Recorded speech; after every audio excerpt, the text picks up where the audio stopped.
Transfiguration.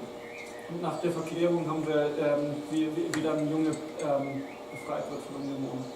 And similar to what we read, Jesus uses a child as an illustration. Und Jesus benutzt ein Kind, um das klar zu machen. He brought the child to his side and says, whoever welcomes this child in my name welcomes me, and whoever welcomes me, the one who sent me. Und er sagt, wer immer auch dieses Kind willkommen heißt, heißt nicht willkommen. And this was all about who was the greatest. Und da ging es komplett darum, wer ist denn der Größte. And Jesus uses a child to illustrate that. Und Jesus nimmt das Kind, um ihm das klar zu machen. Now let me pause for a few moments. Lass mich mal kurz Pause machen. So are you seeing that as we look at these things together, Luke has his own flavour, his own emphasis. Ihr seht, Lukas hat seinen eigenen Geschmack da, seinen eigenen Schwerpunkt. And so there's similar stories to Mark and Matthew, but it is really very unique. Es gibt unterschiedliche Geschichten zu den anderen Synoptikern und er ist da sehr einzigartig. One of the emphasis of Luke is prayer. Einer seiner Schwerpunkte ist Gebet. And there's 7 times where Luke includes a story that is from another gospel. It's in another gospel. Und es ist 7 Mal, dass Lukas was erwähnt, was in einem anderen Evangelium steht. But when you compare the stories, Luke's account with the other gospel writers, und wenn du die Berichte mit den anderen Synoptikern vergleichst, Luke very specifically adds the element of prayer. Dann fügt Lukas da eindeutig das Element des Gebets hinzu. It's Luke that tells us that it was when Jesus was praying, when he was baptized, that the heavens opened and a dove came down. Es ist Lukas, der uns sagt, als Jesus gebetet hat, kam die Taube auf ihn und bei der Taufe. Matthew and Mark both talk about the baptism of Jesus. Matthäus und Markus beide reden über die Taufe Jesu. But it's Luke that says it was when Jesus was actually praying. Aber Lukas sagt, es ist passiert, als Jesus tatsächlich gebetet hat. The other gospel writers mention the healing of the leper. Und dann bei der Heilung eines Leprakranken, passiert es beim Gebet. Mark does, definitely. I think Matthew does. Ich glaube, die anderen erwähnen das auch. And this is when Jesus was at the height of popularity. Und da war Jesus auf dem Höhepunkt seiner Popularität. And many crowds would gather to hear him. Und die Massen haben sich versammelt, um ihn zu hören. And cure him. Und von ihm geheilt zu werden. And we read that in the other Gospels. Und wir lesen das in den anderen Evangelien. But it's Luke that says, but he would withdraw to deserted places to pray. Aber es ist Lukas, der sagt, aber er hat sich zurückgezogen, um zu beten. And the importance of Jesus during the busy times, taking time to spend time with his Father. Und er legt Wert darauf, dass Jesus in den geschäftigen Zeiten sich zurückgezogen hat, um Zeit mit seinem Vater zu verbringen. Each of the synoptic writers, they talk about how Jesus chose the 12. Alle Synoptiker berichten davon, wie Jesus die 12 ausgewählt hat.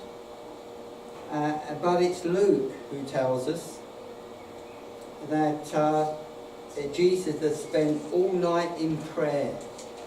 Aber es ist Lukas, der uns sagt, dass Jesus die ganze Nacht auf dem Berg gebetet hat. And it was out of this that he went and chose the 12. Und dass er da rauskam und dann die 12 ausgewählt hat. We looked in Mark about that pivot point, that turning point in Caesarea Philippi. Wenn wir dann an Markus uns anschauen, dieser Wendepunkt. And all of the synoptic gospels have this important encounter. Und da haben alle Synoptiker diese wichtige Begegnung.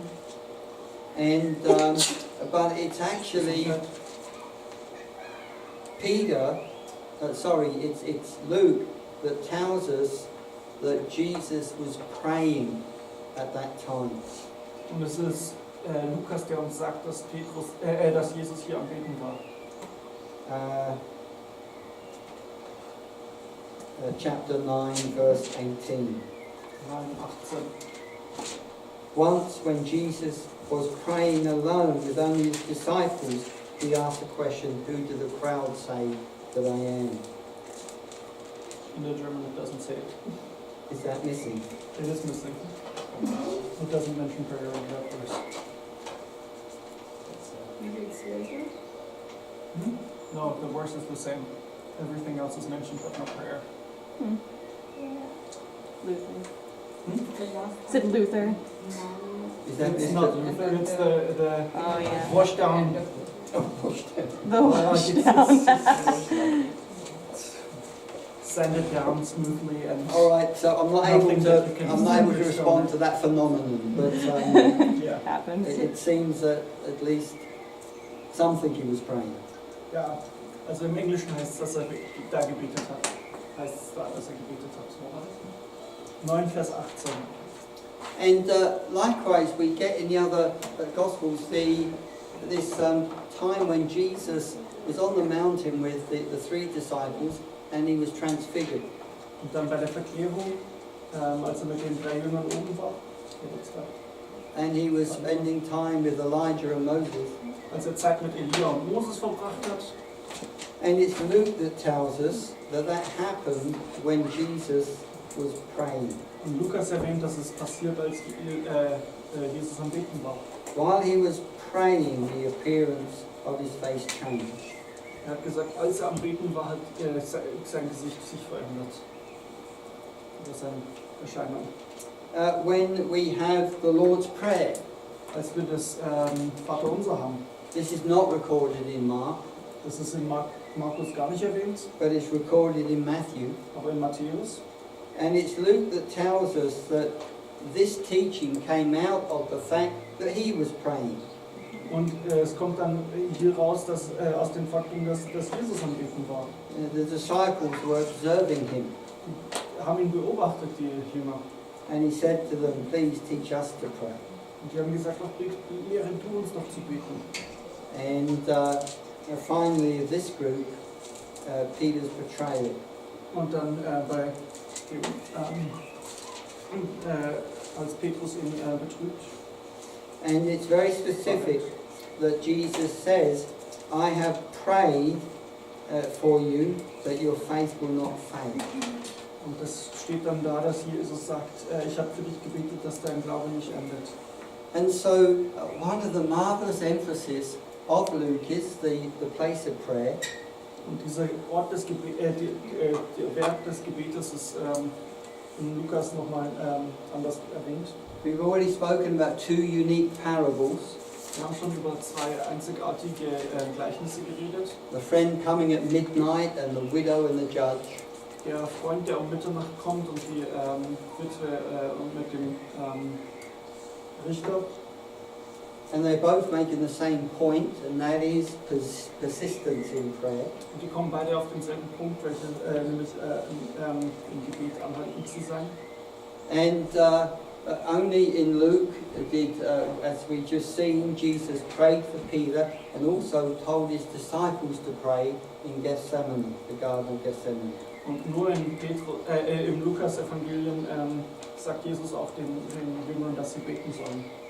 And then Luke has a number of exhortations. Und dann hat er noch einige Beispiele, How we should pray for those who abuse us. dass wir für die beten sollen, die uns unterdrücken. Pray for labourers for the harvest. Für die Arbeiter der Ernte beten sollen. When you pray, when you have a need, you ask and you seek and you knock. Und dass man Fragen, klopfen, suchen soll. You pray and don't lose heart. Beten und das Herz nicht keinen Mut verlieren soll. And pray to be delivered from temptation. Und beten soll, von der Versuchung befreit zu werden. Now, just to go through some of this maybe a little more quicker. Um das noch ein bisschen schneller zu machen. Luke has a lot of praise as well. Hat auch viel Lobpreis dran. You get these various statements of praise by people we see in the early chapters. Wir sehen da viel Lobpreis von den Leuten in dem ersten Kapitel. The angel to Mary, Zachariah. Der Engel zu Maria und Zacharias. The angels visiting the shepherds. Die Engel, die die Hirten besuchen. The praise of Simeon. Der Lobpreis Simeons. And a number of references to people glorifying God. Und ein Haufen von Stellen, wo Leute Gott ehren. And praising God. Und Gott lobpreisen. And blessing God. Und Gott segnen. And you have words like joy, rejoice, leap for joy, laughing. Und Worte wie Freude, erfreut euch, vor Freude springen und lachen. And there's just this atmosphere of praise and joy. Und es gibt diese Atmosphäre von Lobpreis und so. Now I want us to finish just reflecting on the emphasis of the Holy Spirit in Luke. Und ich möchte hier nochmal den Schwerpunkt von Lukas darauf zurückgeben. This is a theme, of course, that carries on all the way through Acts. Ein Thema, das sich auch durch Apostelgeschichte zieht. And it's important to us to reflect on this because there can be this kind of understanding that Jesus is kind of a superhero.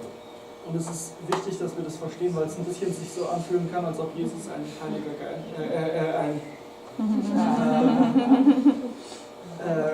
Superheld ist. You know, that somehow he was this child and here he was just walking on the water as a baby. Dass das Baby schon auf dem Wasser gelaufen ist. And another one, baby Jesus starts teething on his halo. Wenn Jesus das Zahn angefangen hat, Heiligenschein bekommen. And we live in an age, don't we, of superheroes. Wir leben in einem Zeitalter der Superhelden, But we need to know they came from comic books. aber wir müssen wissen, dass die aus Comics kommen. And you even have movies that we can watch. Und wir haben sogar Filme, die wir schauen können.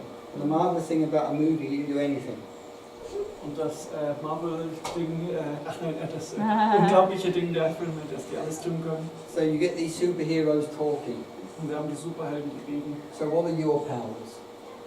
Was sind deine Superfähigkeiten? My powers is I can walk up a wall. What can you do? Teleport. Teleport, you see, and Ja, also Wände rauflaufen, I teleportieren. become elastic, you know. And it is possible for us to think because Jesus was the son of Mary, yes, but also the son of God, that he kind of had these superpowers. Und wir denken manchmal, ja, Jesus war ja Sohn von Maria, aber auch von Gott, also hatte er irgendwie Superpower, Superkräfte. And that somehow it was easy for him. Und deswegen war es dann einfach für ihn. But what Luke tells us Aber was uns Lukas sagt, is that Jesus was born a man. dass er als Mensch geboren wurde. And he wasn't the kind of man that was kind of so divine that he hovered above the ground. Er war jetzt nicht die Art von Mensch, die so göttlich war, dass er über dem Boden schwebte. And that he had super white cloak on that never got dirty. Und er hatte einen super weißen Mantel an, der nie dreckig wurde. In fact, the evidence is just the opposite. Tatsächlich ist der, sagen die Beweise das Gegenteil. The people in Nazareth didn't accept him because they saw he was just another one of the kids of Nazareth. Die Leute in Nazareth haben ihn nicht akzeptiert, weil sie gesagt haben, das ist doch nur einer von den anderen. Now, what the Apostle Paul does in Philippians, Was Paulus im Philipperbrief tut, he talks about this. er redet darüber. that even though Jesus was in the form of God, dass, obwohl er in der Form Gottes war, he counted this equality not something to be held on to, hat er nicht an dieser Gleichheit festgehalten, but he took on human form sondern er wurde Mensch and came and even he submitted to the death of the cross. und hat sich sogar zum Tod am Kreuz And so Jesus lived his life as a man in the power of the Holy Spirit. Und Jesus lebte sein Leben auf der Erde als Mensch in der Kraft des Heiligen Geistes. And of course the point is, when we come to Acts, Und wenn wir jetzt zur Apostelgeschichte kommen, is that same Holy Spirit came upon those waiting there in Jerusalem. dann kommt derselbe Heilige Geist auf die Leute, die in Jerusalem gewartet haben. And so Jesus ministered out of the third person of the Trinity, not the second. Und Jesus hat aus der dritten Person der Trinität gedient, nicht der zweiten. Even though he was very definitely the Son of God. Obwohl er der Sohn Gottes war. But as we trace the theme of the Holy Spirit through Luke, Und während wir die Spuren des Heiligen Geistes durch Lukas verfolgen, we find that the Holy Spirit is very active very early on with John the Baptist and Mary. dann merken wir, der Heilige Geist ist sehr aktiv mit Johannes dem Täufer und Maria. Elizabeth, the babe, John the Baptist, was filled with the Holy Spirit in the womb. Dass Johannes der Täufer schon in Elisabeths Bauch von dem Heiligen Geist erfüllt war. And likewise Zachariah. Und genauso Zacharias. We read about the Holy Spirit being on Simeon in the temple. Und dass Simeon vom Heiligen Geist, der Heilige Geist auf Simeon war. But as far as Jesus is concerned, Aber und wenn es um Jesus geht, he was baptized, filled with the Holy Spirit in his baptism. er wurde in seiner Taufe vom Heiligen Geist erfüllt. But he was also going to be the one that would baptize others with the Holy Spirit. Aber er ist auch derjenige, der andere im Heiligen Geist tauft. And Jesus was filled with the Spirit when he went into the wilderness. Und er wurde erfüllt vom Heiligen Geist, als er in die Wildnis ging. And when he came back, we read he returned in the power of the Spirit. Und als er zurückkam, haben wir gelesen, dass er in der Kraft des Heiligen Geistes kam. And then we've seen how he talks about himself in the synagogue of Nazareth. Und dann sehen wir, wie er in der Synagoge in Nazareth von sich selbst And berichtet. there's a couple of other references, how he rejoiced in the Holy Spirit when the 70 returned. Und er hat, es steht dann da, als die 70 zurückkehrten, hat er im Geist gejubelt. How eager the Father is to give the Holy Spirit to those who ask him. Wie sehr der Vater den Heiligen Geist geben möchte, an die fragen. How it's possible to blaspheme against the Holy Spirit. Wie es möglich ist, gegen den Heiligen Geist Blasphemie zu sprechen. And in times of persecution, the Holy Spirit will be there to let you know what you should say in a place of trial. Und der Heilige Geist wird ihr zeigen, was ihr tun sollt, wenn ihr getestet werdet. And he finishes that they should be clothed on high with the disciples should wait after Jesus' ascension until they're clothed with high with the Holy Spirit. Und dass sie auf den Heiligen Geist warten sollen, wenn er im Himmel auffährt und auf den Heiligen Geist warten sollen. Now, if we could just turn for this last few minutes to chapter 24. Wenn wir jetzt für die letzten paar Minuten auf Kapitel 24 gehen wollen. Luke is very clear when he talks about the resurrection of Jesus. Lukas geht klar darauf ein, wenn es um die Auferstehung von Jesus geht. To show that the resurrected Jesus had a resurrected body. Dass der auferstandene Jesus einen Körper, den Körper des Auferstandenen hatte. We can get some of our understanding of the afterlife from medieval paintings or images. Wir haben oft ein Verständnis vom Leben nach dem Tod von mittelalterlichen Bildern, that we're going to heaven. Dass wir in den Himmel gehen. And the image can be that we're disembodied spirits floating around. Mit körperlosen Geistern dann herumzuschweben. kind of like you see in Revelation, there's a throne and there's these beings around, and we'd be kind of a bit like that. Wie man in der Offenbarung sieht, es gibt den Thron und die Leute Wesen drumherum, und wir werden dann sowas. But what the Apostle Paul emphasizes, as you will see, Aber was der Apostel Paulus betont ist, was wir sehen, we have resurrection bodies. wir haben Auferstehungskörper. And Jesus is the first fruits or the prototype. Und Jesus ist da der Prototyp. And we read in 24 verse 39, Und im 24, Vers 39, he says, don't be frightened, I'm not a ghost. sagt er, fürchtet euch nicht, ich bin kein Geist. Touch me and see, for a ghost doesn't have flesh and bones as you see I have. Packt mich an, ihr werdet schon merken, ein Geist hat kein Fleisch und Knochen, so wie ich sie habe. And then in verse 42 he says, let's have something to eat. Und dann sagt er, kommt, ess mal. So he had fish and chips, Also hatten sie Fisch und Pommes. or at least fish. Oder zumindest Fisch. And so Luke continues to emphasize the humanity of Jesus, Und Lukas setzt fort, die Menschlichkeit von Jesus zu betonen, the man Jesus, den Mann Jesus with his encounters with people, in seinen Begegnungen mit Menschen. but he's very clear too, he's the Son of God. Aber er sagt auch klar, er ist der Sohn Gottes. And even in the resurrection, we still have Jesus, the Son of God, the resurrected man. Und selbst in der Auferstehung haben wir dann noch Jesus, den auferstandenen Mann. And what we look forward to is not a cloud to sit on and play a harp for eternity.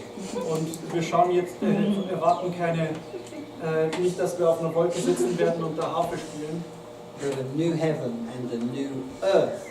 aber ein neuer Himmel und eine neue Erde. And I have lots of questions about that too. Und da habe ich auch viele Fragen drüber. Father, thank you for our time together. Thank you so much for this gospel. Thank you for the beautiful flavour, the beautiful atmosphere we find in it. Thank you for the compassion shown by Jesus over and over and over again to the lost and the needy and the downtrodden and the rejected. Thank you. He represents, he reflects the Father's heart towards such people. Thank you, we serve such a God. Would you be with these students as they continue their different projects and studies, as they ask questions, talk together, engage with these different books, that what we've learned would really go so deeply in their hearts.